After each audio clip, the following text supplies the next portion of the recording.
श्री सद्गुरुदेव भगवान की जय। श्री सीताराम भगवान की जय। श्री राधा रमण लाल की जय। सभी भक्तों और दर्शकों को कोटि कोटि प्रणाम। सबको प्रेम भरा जय श्री राधे। आज हम आपको बताएंगे कि हमारे जीवन में जो बहुत प्रकार की उलझनें रहती हैं, बहुत समस्याएं रहती हैं। हमने देखा है नाना प्रकार की समस्याओं से जीवन घिरा रहता है। कहीं कोई क्लेश आ गया, एक विपत्ति गई कि दूसरी विपत्ति आ गई, दूसरी विपत्ति गई तब तक तीसरी विपत्ति आ गई। हम होश में ही नहीं हो पाते और कभी कभी तो विपत्तियों का पहाड़ ही टूट पड़ता है। विपत्तियों से जीवन, कष्ट से जीवन भरा रहता है, चाहे घर परिवार का हो, चाहे बाहर नौकरी व्यापार का हो, चाहे शारीरिक क्लेश हो, चाहे मानसिक क्लेश हो। जिंदगी में कभी कभी तो दुख पर दुख ही हम भोगते रहते हैं।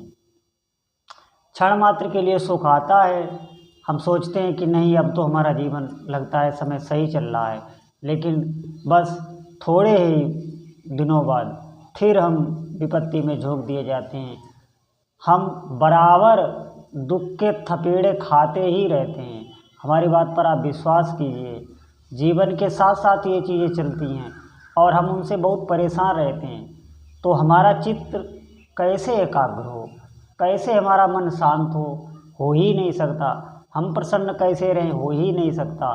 जब हम प्रसन्न नहीं रहेंगे तो हम दूसरों की प्रसन्नता, दूसरों की सेवा कैसे करें। जब हम खुद विषप्त होंगे, खुद परेशान होंगे तो हम दूसरे को नहीं सुख दे सकते। आप हमारी बात पर विश्वास करें, यकीन करें।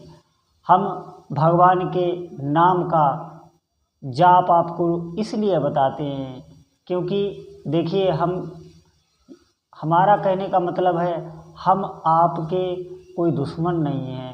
आपने हमारा कुछ नहीं बिगाड़ा। जो हम आपको ऐसी सलाह देंगे, आपका समय व्यर्थ ही जाए, ऐसी सलाह हम आपको क्यों देंगे। अरे हम साधु हैं, चलो मान लिया हम सच्चे साधु नहीं हैं, हम भेष मात्र के साधु हैं, फिर भी हमको वही बात बतानी पड़ेगी जिससे आपका हित हो और वास्तव में जो सही बात हो। आप समझें, नाम जप, भगवान का नाम जप जो जो हम करते जाएंगे तो ये जो हमारे जीवन के क्लेश हैं, जो हमें बहुत विक्षिप्त करते हैं, कभी कभी तो भजन में भी हमारा मन नहीं लगता। संसारिक कार्यों की तो बात छोड़ें आप, संसारिक कार्यों में भी मन नहीं लगता। जो चीज़ हमको बहुत अच्छी लगती है वो भी अप्रिय लगने लगती है, हमारा अविश्वास होने लगता है। ये सब नकारात्मक भाव हमारे अंदर आने लगते हैं। इसका कारण है कि हम भजन तो बिल्कुल भूले हुए हैं और कहीं से हमें पता भी चलता है, कोई संत कहता भी है कि भगवान का नाम लो। भगवान, अब हम फिर पूछने लगते हैं भगवान के कौन से नाम। अरे भगवान के सभी नाम प्रिय हैं। भगवान श्री राम कृष्ण हरि, श्री शिव जी, माँ दुर्गा, महालक्ष्मी, हनुमान जी, कोई भी आप, महाकाली, जो भी आपके इष्ट देव हों। इष्ट देव एक जीवन में बनाना पड़ता है, अगर नहीं है तो आप बना लीजिए।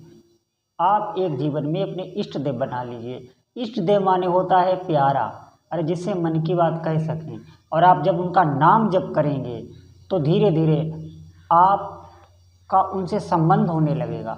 और आप ये बात मत समझिए, आप अगर आज से भगवान का नाम जप शुभारंभ करेंगे तो वो तो आप संकल्प ही ले रहे हैं, अभी आप सुन रहे हैं, संकल्प भी नहीं रहे। तो ये यहाँ जहाँ आपने नाम महिमा सुनना स्टार्ट किया, तुरंत भगवान की दृष्टि आपकी तरफ हो जाती, क्योंकि भगवान देखते रहते, सबको बराबर निहारते रहते हैं। हम आपको पिछले वीडियो के माध्यम से बता चुके हैं कि किस तरह साक्षी भगवान हमारे अंदर विराजमान है और वही भगवान बाहर ब्रह्म रूप से विराजमान है। पूरे इस ब्रह्मांड को भगवान घेर कर स्थित हैं। हमारे मन की एक एक चाल, हम आगे क्या सोचेंगे, ये भगवान को पता रहता है। हर बात जानते हैं और लेकिन साच्य रूप से विराजमान है। जब आप उनका भजन करने लगते हैं तो मेरी बात मानिए, भगवान द्रवित हो जाते हैं। भगवान को बहुत दया आने लगती है कि ये भगत हमारा नाम लेता। और एक सबसे, इस बात को सुनकर आप बहुत प्रसन्न हो जाएंगे, एक सबसे प्रसन्नता वाली बात ये है कि भगवान के जो पार्षद हैं, जो भगवान की सेवा में रहते हैं, वो दिव्य दिव्य बहुत शक्तिमान भगवान के जो पार्षद हैं वो बहुत शक्तिशाली हैं, वो भगवत स्वरूप ही हैं। वो जो भगवान का नाम लेने लगता है वो तुरंत आगे आसपास सुरक्षा घेरा बनाते हैं। सबसे पहले भगवान के पार्षद ही उसके पास आ जाते हैं। ज्यों ही वो भगवान का नाम लेता है हमेशा उसके साथ रहते हैं। कोई भी समस्या, ऐसे हमारे जीवन में जो समस्या आती है, सच मानो, अगर जो लोग, बहुत लोग कह रहे हैं कि मैं तो नाम जप कर रहा हूँ और हमारे जीवन में बहुत समस्या आ रही है, अरे ये बुद्धि का भ्रम है। आप हमारी बात मानिए, आपके जीवन में जो समस्या आ रही है, आप सच मानो, अगर आप नाम जप कर रहे हैं तो वो पहले नाम भगवान के पास जाती है, वहाँ से पास होके तब आपके पास आती है। ऐसे नहीं है कि आप भगवान का नाम जप कर रहे हैं और आपका कुछ भी बिगड़ जाए, ऐसे ही बिगड़ जाए, नहीं।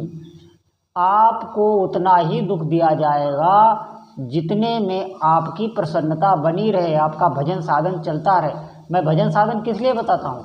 भजन साधन इसलिए बताता हूँ कि जब भजन साधन आप करेंगे, भगवान का नाम जप करेंगे, तो आपके आगे ऐसी समस्या नहीं आएगी कि आप विचलित हो जाएं, नाम जप से विमुख हो जाएं। नहीं, आपकी सब प्रकार से रक्षा होगी। और धन वैभव के लिए जो हम सोचते रहते हैं कि हमें धन नहीं मिलता, हमारे अंदर बहुत गरीबी है, तो आप नाम जप करिए। देखो, धैर्य रखिए, आप धैर्य रखिए, नाम जप करिए। और किसी को आपसे एक बात का विशेष ध्यान रखिए, किसी भी जीव को आपसे कष्ट ना हो, बस आप नाम जप करते जाइए और ऐसी भावना से रहिए। सही आचरण आपसे हो, कोई ऐसी ना हो कि जिससे आपको किसी को बहुत पीड़ा हो जाए, कोई भी दुर्व्यवहार आप ना करें और आप नाम जप करिए। तो देखें आप, धीरे धीरे आपके जीवन में कोई ऐसी समस्या रहेगी ही नहीं, प्रसन्नता आ जाएगी, बिल्कुल सब प्रश्न खत्म हो जाएंगे। ऐसा कोई भी प्रश्न नहीं है जो आपको परेशान करे।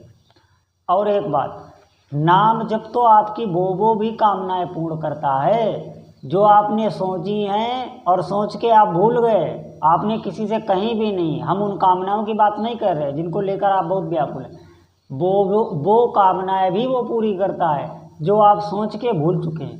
जब वो पूरी करेगा तो आपको पता चलेगा, फिर आपको भान भी कराएगा कि देखो, तब आपको पता चलेगा भगवान की हम पर कितनी कृपा है, भगवान हमारा इतना ध्यान रखते हैं। ये बातें आपके अंदर आने लगेंगी।